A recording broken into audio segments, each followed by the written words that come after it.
What's good, everybody? It's your boy, O'Shea Duke Jackson, back at it again with another episode of the Celebrity Junk. About 5 years ago, Ron Wills wrote an article on the now defunct NegroManosphere.com website that says black women create the problems that they complain about. And we're not talking about every situation and every single problem as in day to day.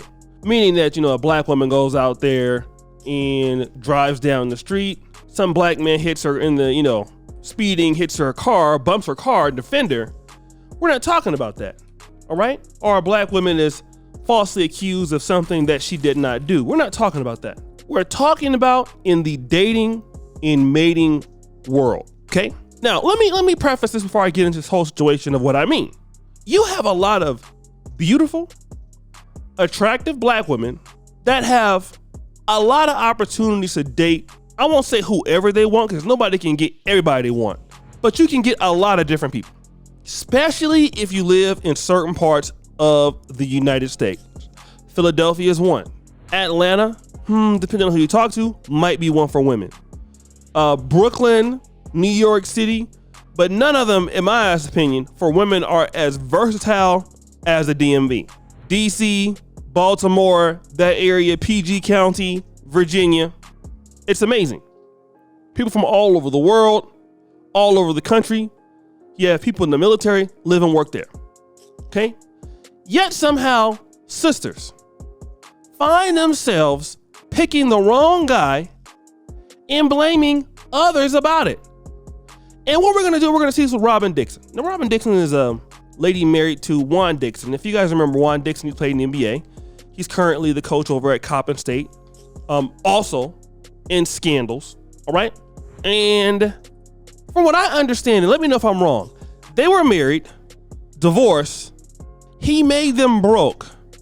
Then she married him again, all right? Now she's exposing him on Giselle Bryant's Reasonably Shady's podcast, which both of these ladies have a lot in common. They both have been mistreated by their husbands. And Giselle Bryant is beautiful. She went to Hampton. She comes from a very black elite background, family, very successful.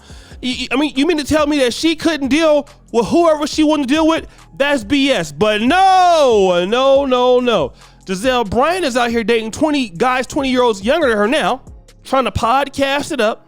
And she's talking to Robin Dixon about the same problem. Pretty much saying like, hey, this guy during COVID was cheating on me. Then my question is this, because since you want to go into detail and folks got to go to your Patreon to get more information, why did you go back to him? I think that the answer is clear. The answer is clear. You see, guys, for a lot of women out here in Black America that are doing very well, and I'm one of the people here, I appreciate our sisters doing very well. I'm not one of these black men that are threatened by a black woman doing very well in the private sector. I believe in that. I believe that black women have every right, God-given right, to achieve in America like a man can achieve in America. I have it even in my company. I have female managers, okay, that do a better job in the small studios we have I could ever do. That's the truth. Because I be losing stuff and don't know where stuff is at, and I'm dusty and be forgetting the flights and everything, and we going to different parts of Africa and everything. I don't know where people would be going. I would miss everything if it wasn't for Rachel and Joan. Look, I'm happy to have them, right? Here's the issue that I'm gonna have though. Once you get to a certain age, honey, and you have achieved something as a woman, you know what it's like to work hard and build yourself up in the private sector. And many of you women know about that. You know how it feels. Because just like men, we know how it feels to be successful and then be matched with somebody who's unsuccessful. The difference is for men, it's much easier for us to do that. For me, if I live in Atlanta, it's going to be more likely I can find a woman that's similar to me. I'm not going to have that issue as much.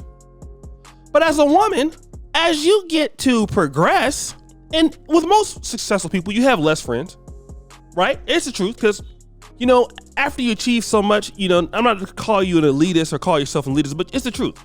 You typically can't align with most people. You can't. So you start to not, you have to get away from most folks. Then when you want to date, it's even worse. You're tired of people being broke. You're tired of people being dusty. You're tired of this, tired of that. But then the worst thing is you get with a man that don't have what you have. That's where the rubber meets the road. And that's where a lot of women are at. So that's the main issue. When you get to a position where the man is not like you. So then what do? Let me go back to my past.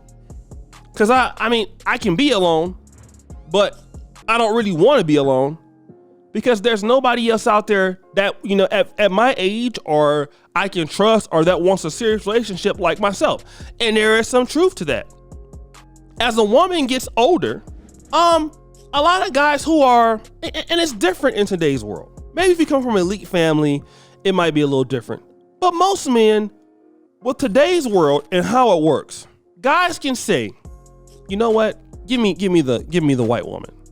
Or some of the brothers that are professionals, that are black professionals, are going the Ethiopian route.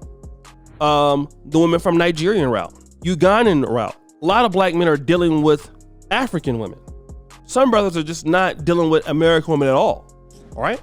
Or just passport or, you know, white women or whatever. That puts a strain on women. So what they find themselves doing is saying, well, you know, I don't really want to compete. I'm busy. I'm doing what I'm doing.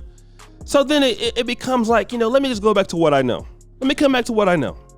And I think the issue with that is once you come back to what you know, is that person don't really respect you because you got to go back to them. But then why do you want to even complain about it or talk about it? It shows the low self-esteem. That, I mean, hey, the same esteem you have in the private sector is not what you have for yourself every day. And it's sad. It's not men roasting Robin Dixon right now. It's women roasting Robin Dixon right now. If you don't believe me, go check it out. Just go look at the blogs. I feel sorry for the lady. But it's not men that are telling her. Women are saying, hey, what you're doing is stupid. And the only way I think that men can understand, that women can understand men, is to see, like, you know, what women are doing. It doesn't make sense. But again, this is what happens when you're not looking at values in a man. You're looking at looks. Again, that comes from, and I understand you want somebody that looks good. That's great. There are plenty of black men, I'm assuming that you feel like that can look good, that have values. And you cannot tell me that a lot of men didn't want this woman, or maybe still don't want this woman. It can't be the truth, because the woman is good looking. But can't nobody deal with nobody with a broken self-esteem. And a lot of black men are tired of dealing with somebody's, you know, broken self-esteem. That's what, you know, Mary J wants somebody to love you, take me as I am, and go through that. Nobody got time for that, boo. I'm just gonna be real. Nobody got time for that. Not at all. I don't know what y'all thought about, but nobody's gonna be doing that. All right? You need to come and get yourself fixed up, boo. So when, you know, a man come around, he don't need to be dealing with your personal issues like that. He don't need to be dealing with, no, because who got time for that, baby? We're just gonna be honest. Get yourself together before you come over here and run into some man's life. But guys, what do you think? It's your boy, O'Shea Duke Jackson, back at it again with another episode of The Celebrity Junk. I really appreciate you for all that you do. Subscribe, hit the bell. Check out the first comment at the top. We're out.